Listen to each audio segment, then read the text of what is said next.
Segunda parte. Hombres caballo y sus carros de fuego. Capítulo 24.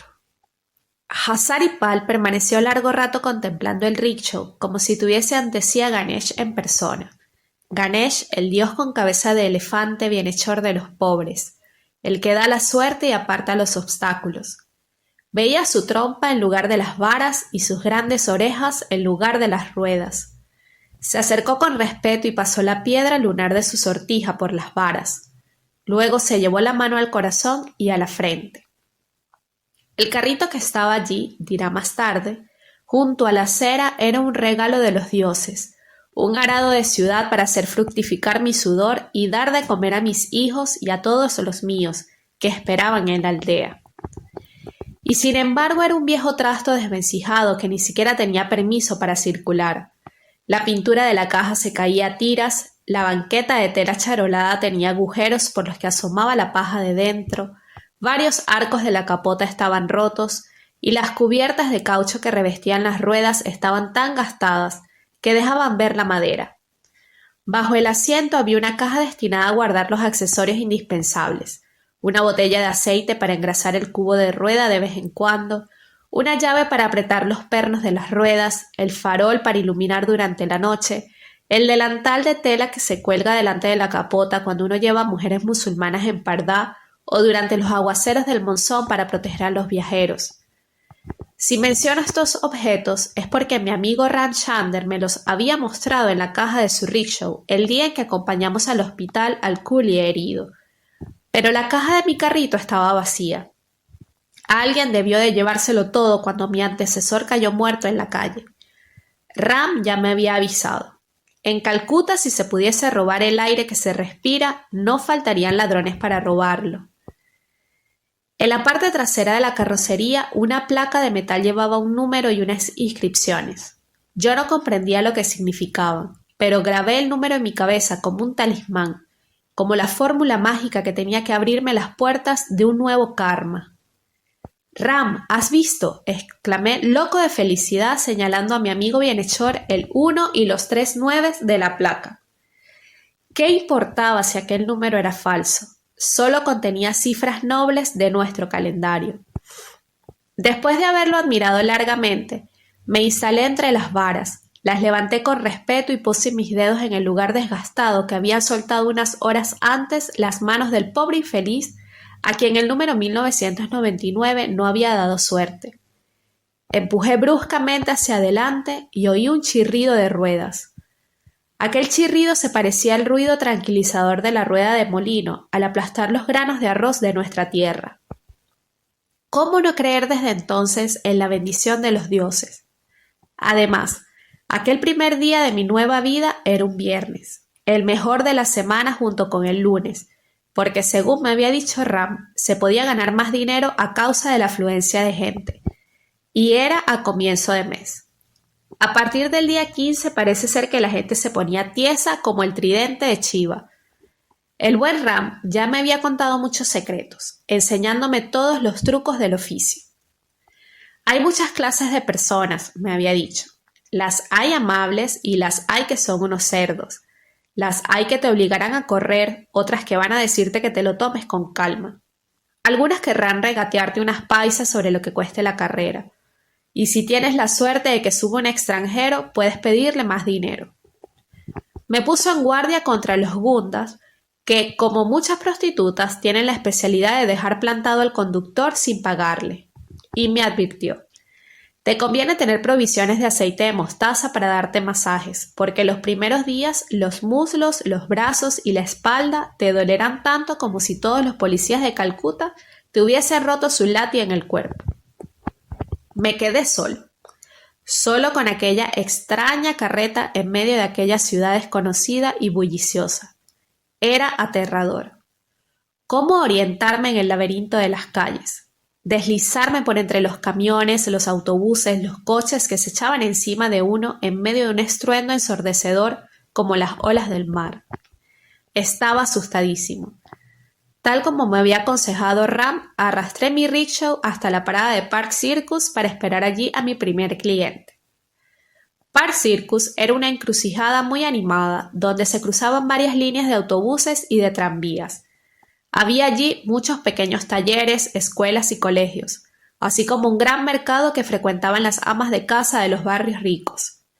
Una larga hilera de rickshaws permanecía siempre estacionada en aquel cruce privilegiado. No puedo decir que los que estaban allí esperando, sentados sobre sus varas, me acogieran con gritos de alegría. Había tan pocas migajas que recoger en aquella ciudad maldita que la llegada de un rival más no provocaba precisamente euforia. Todos eran biharis, la mayoría muy jóvenes, pero los de más edad tenían un aire de personas consumidas. Podían contársele las costillas bajo el raído algodón de sus camisetas. La fila disminuyó rápidamente. Pronto me llegaría el turno. A medida que se acercaba, sentía cómo el corazón me daba golpetazos dentro del pecho. ¿Conseguiría tirar de aquel trasto? La idea de sumergirme con él en el mar furioso de los vehículos me aterraba. Sentía los brazos y las piernas paralizados por el pánico. Para darme fuerzas fui a comprar un vaso de jugo de caña de azúcar al bihari que hacía pasar una y otra vez trozos de caña bajo su rueda dentada. Era un buen comercio porque se hacía cola ante su rueda. Un vaso de jugo de caña, a 25 paisa, a menudo era todo lo que alguien podía meterse en el estómago. Por 10 paisas solamente, los más pobres incluso podían comprarse un pedazo de caña para mascar y así engañar al hambre. Un vaso de caña era mejor que todo el bangla de las tabernas. Era como meter un depósito de gasolina en el motor. Noté que una bocanada de calor me bajaba por el vientre hasta los muslos. Hubiese tirado de mi carrito hasta la cima del Himalaya. Pasó por mi mente el recuerdo de los días felices en los que seguía en el arrozal el lento paso de los búfalos. Luego, como en un sueño, oí una voz. «Rickshawwala». Vi a una joven con 2 largas trenzas que le llegaban hasta la cintura. Llevaba la blusa blanca y la falda azul marino de las alumnas del colegio de al lado. Subió a mi rickshaw y me rogó que la llevase a su casa. Al ver que yo no tenía ni la menor idea del lugar donde se encontraba su calle, me guió. Nunca olvidaré los primeros instantes en que me encontré de súbito en medio del torrente. Era como una locura. Era como un hombre que se hubiese arrojado al agua para escapar a unas fieras y que de pronto se viese rodeado por cocodrilos. Los conductores de autobuses y camiones imponían su ley.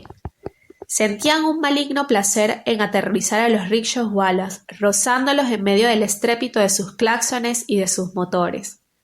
Los que se llaman minibuses eran los más feroces. También los taxis, cuyos conductores con turbantes carecían de piedad. Yo tenía tanto miedo que avanzaba muy despacio, mirando sin cesar a derecha y a izquierda. Ponía toda mi atención en conseguir que el vehículo estuviera siempre en equilibrio, encontrando el lugar exacto donde poner las manos para repartir mejor el peso, lo cual es más fácil de decir que de hacer en unas calzadas tan desiguales.